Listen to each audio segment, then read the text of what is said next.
They're the baggies because you didn't. All, Yeah, so this is the baggies.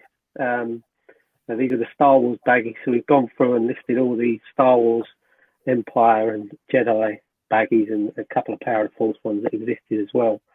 And then we what we tend to do is when we start that section, we'll generalise about the baggies and what sort of differentiates ones from the other and stuff, and a little bit of terminology and whatnot. And then we go into each individual one, and we'll tell you if there's any variations of it in terms of the print and stuff, and what it's made of.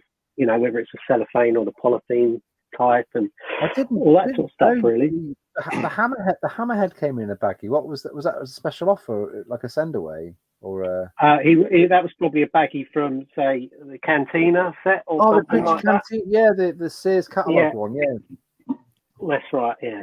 Yeah. Oh, that's right. All four came in. I can't remember everything in my head. To be honest, cheeky man, yeah. Yeah. Oh, because the Sears Cantina, they came. It wasn't there was 2 white boxes with 2 figures in each. Yeah, that was it. Yeah. That's right. Yeah, he's got a Snaggletooth and a. So that's really the blue Snaggletooth and the Hammerhead and Greedo and Walrus Man. Because you could get the blue Snaggletooth in the Sears catalogue on its own, couldn't you? As well in the 2-pack. Yes. Am I right? Oh, I'm glad I'm right because I made a video about that and I thought, oh, I kind of. Can you imagine? Says no, that's completely wrong. Oh, hello. Yeah, so those 2 packs that were in those sets, they were also were available individually. So, so there was 2 packs in the set, but you could buy them as 2 separate 2-packs. Yeah. And then again, we because we sort of went into the baggies of the mail order. You get all these catalogues. So what we've done is we've listed all the different catalogues that the mini catalogues that you got with everything. And again, these have got variations. So they've got different bindings. So whether they're glued or stitched or whatever. And there's some little tweaks that are done to the design in terms of, lettering and stuff like that on certain pages and whatnot. And the images inside did change from illustrations to photos and things like that. Wow. Wow. You as a collector yourself, have you got all those catalogues, or did you have to get in contact with people? I've got them all. We did have to purchase some. Yeah, it's probably whatever's come up on my Twitter. And this was one of the add-ons that we did. So I had a discussion with Greg, and he wasn't too happy about it because he knew it was more work. But I just thought it was where we did the added the variations on all the figures. We then you delve into that, and then you find out there's a lot of variations in the actual weaponry and stuff like that, and accessories. Yeah. So we explored that, and you can go down a rabbit hole and go off in all sorts of directions. Yeah. But again, we just try and generalize stuff in there and give people an outline and tell them what else they could look for if they wanted to. So although we can't fit it all in the book, at least we'll give them, steer them in the right direction, and they can go and explore those areas even further. So this is obviously all about the lightsabers and all the different moulding bits you get on there, like EPMs, which are the ejector pin marks from where they're pushed out of the moulds, etc. And then how they would have been set up in the moulds and things like that, and why it went from the double telescopic one to the single one. Because you see a lot of debate on echo base and things like that about the one photographs the hilt of is this real? It's got 3 buttons on it? Is it real? Oh wow! Yeah, I mean we haven't gone into whether things are repro or not because we just didn't want to get involved with that with the book. I mean, we're obviously showing everything that's legit, so we'll just point stuff out on those. And this is a good example because this is expanding again from the armory section that goes into all the weapons and accessories, tells you all the different colours they might have come in, like that, the DL-18 blaster there, which is Luke's Jedi blaster. Yeah. And then if it's an item if it's an item that's specific to one figure, then we'll show that figure. But if it's if it came with multiple figures, we'll just list the figure. So that's why you see Forlom and Zuckus, etc. And then on that one with Luke, because he has it and Lando has it, etc. We'll just list those. Yeah. But on the right at the bottom, what we do is we pinpoint areas on those items where you'll have subtle differences between one and the other. So where it could change from one type, one weapon to the other, where different factories produce them and stuff like that. Everyone, really, isn't it? I get it's different each time. And it's all there's no repros. But does your book float? Sorry. I doubt it. I think it's sensible to navigate that minefield of repro versus genuine. I think it's a good idea that you've just stuck to original there's no need to mention anything of that, and it'd be a bit weird in any other circumstances to talk about fakes and repros. I agree, because it's a book about Kenner, so you wouldn't bring up anything, would you? So Kenner products, so no, that's right. So this is obviously variations, so if a figure has a lot more variations than others, then it will get treated differently to the others. So you've got 4 up on the page there because they've got minor differences to them. Obviously the Biker Scout, there's like multiple versions of him, so we've explored all of those options there. What's the figure with the most variants, you think? Is it the Biker Scout or?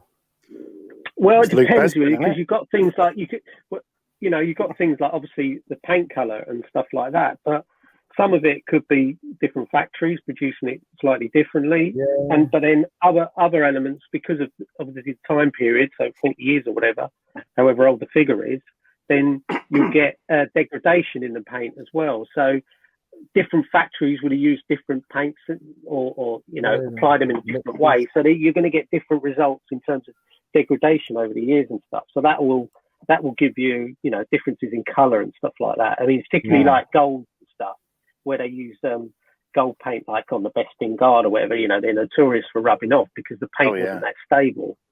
And it would turn.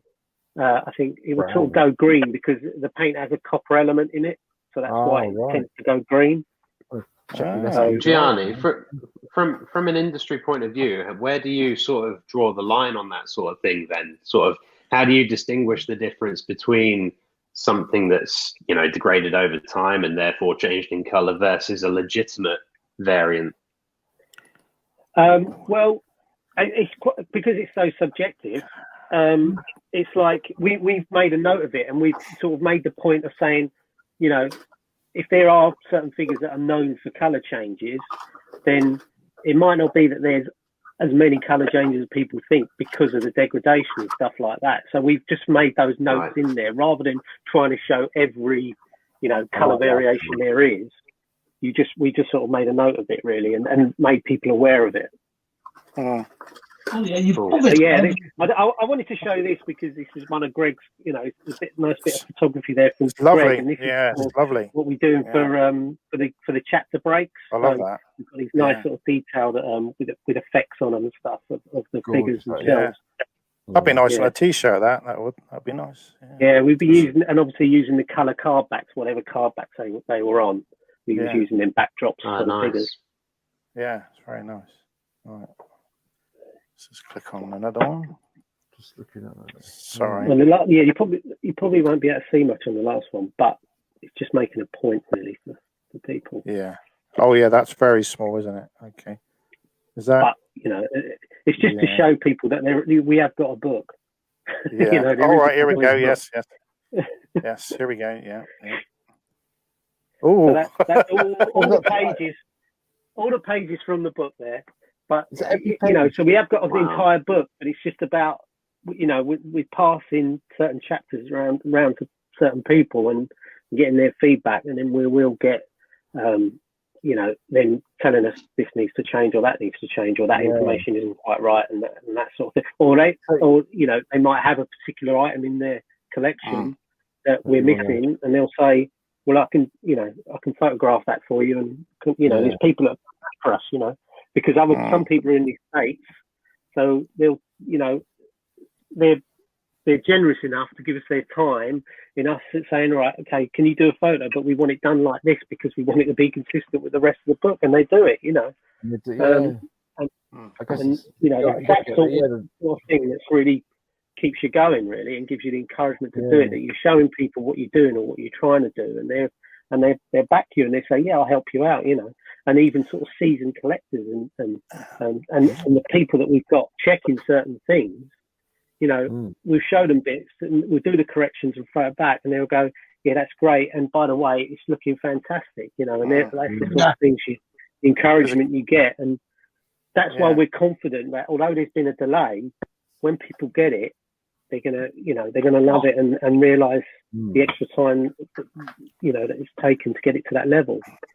Yeah. So every like you take page 37, I guess you've had like page 37 version 15, because I guess there's amending. Well, yeah, you do. Yeah, you do have amendments and stuff like that. Yeah, but, yeah, you could. Final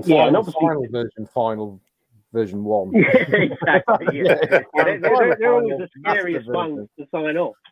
They're the scariest ones to sign off because you think that's it now. You're gonna go to print. But yeah, I was doing a count up of the images that we've used in it because I was trying to get an idea of how many we've done, and I did a count today, and there's 5,904 images in the book.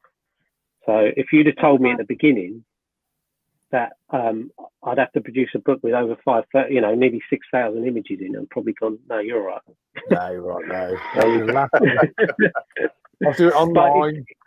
It's an evolution thing because we started off with an idea of a book and how big it was going to be, and since the Kickstarter, we've gone from 400 pages to 528 now. So it's 528 pages. It's just so worth the wait. What's one of your favourite experiences through all this, Gianni? What sticks out like that? Sorry, what?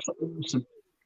Can you say that again, Shabby? I said, what's one of your best memories or your favourite experience through all this that's been going on? What sticks out? I think, to be honest, it's meeting the people. You know, it's meeting yourselves. It's meeting, getting involved in YouTube and meeting that community, and also just from the people that we've because we'll go and approach, Gus Lopez or someone like that. You know, someone who is renowned for. Collecting. Oh, he's got everything. Stuff. And we'll say, have you got this item? Would you be able to help us out? And he went and took a photo of it and supplied it to us, so we could have it in the book. And he said, look, this looks to be a classy book. That was a comment.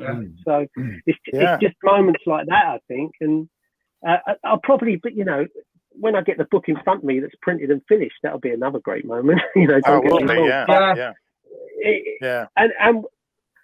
I know that people are frustrated because it's later than we want it to be, but we're frustrated too because we can see how we're confident of how good it is, that people are going to absolutely love it when they get it, and so we just want people to get it now. But at the same time, we want to get it right. We want it to be a book of significance, so we want to get it right, and I think it's worth taking that time. I think people respect that, though. I think people would rather have a delay than knowing what they're going to get than they would it's been rushed and you know what I mean. I don't think there's anybody. I like the anticipation. It's like Christmas as a kid. Sometimes it's the anticipation of Christmas that you look forward to. You get excited about. Then obviously you get your Christmas day. My favourite memory. I know what's going to happen when I get it. And Holler Chronicles did this thing. Is what's your favourite thing about the book? And mine will be when you open that first page and see everybody's names in there. Do you know what I mean? Because remember, we all started together, so it'll be nice to see everybody's name and they'll be your memories of. I can't wait for that. I guess like if you were trying to make this on your own without the community you've met, it would be a very lonely experience, wouldn't it? I mean, it started off with 2 of us, and now there's a load of people involved. In getting this book done ultimately, and those people have had faith in what me and Greg are doing, and that gives you a lift, it gives you that boost that you need probably to get through it. And, like I say, we get frustrated, but one thing I would say is that we do get a lot of people asking, how long is it going to be, when it's going to come in and that, and I can understand that because, for me, they're excited to get the book, which is a good thing. you know, if they weren't that bothered about it, then, you know, it probably wouldn't be a great thing. But all the responses we had when we explain to people what we've done and how we've expanded it and stuff like that, they're great. You know, they sort of say, "Oh, fantastic! You know, I can't wait for it," and all that sort of thing. So on the whole, we get positive feedback. You know, like we're getting in the chat now from Jason and Bob. Yeah, and I Tim, think you know, feels the same. I think everyone feels the same way. But it's like what you said. Whilst we're waiting for that, but we're seeing all your toy photography, which is unbelievable, my friend. Some of the stuff you've put out with those figures. Your TikTok, you know, TikTok. We've seen Greg doing all his, you know, his customs and stuff. So it's been awesome getting to know you both. It's been fantastic. Yeah. I mean, that's all Greg. Yeah. All that photography stuff. That's all. I get nothing to do with that. And that's all here. Yeah. And I feel sorry for him because every now and then I'll get a message saying, "Oh, that was a great picture you did there, Gianni," and all that sort of thing. You know, I've done that. That's one of Greg's tests. I'm silly. Yeah, but, so it's really funny when the book lands on people's laps, and you know, certain YouTubers, it's like, who's going to be the first one to like just get the camera out and film it. It's gonna be crazy. We'll have to do a page, guys. We'll all have to get together and do a page each. Here we go. Yeah, there you go. Look at that. Look at that. Yeah, I saw that this morning. Yeah, it's the animated one as well, isn't it? You've got the the one on. I think he shows how he put it all together and everything with all the he's airbrushed certain parts out and things like that. But yeah, I mean that's great because he where he gets the time to do all that, I don't know, because it's doing that on top of what I know he's doing for the book. Building all that photograph. Oh, that's why I just use yellow card. That's what I. Everyone who's watching that hasn't backed it. Anyone who's watching that hasn't backed it, they can still back it, right, Gianni? They can still get hold of the book. At the moment, you can still buy the book up until we go to print. So once we go to print, we'll cut that off and then. We'll get the book out and distribute it to everyone. So, right. So back that book, man. Go and get that book.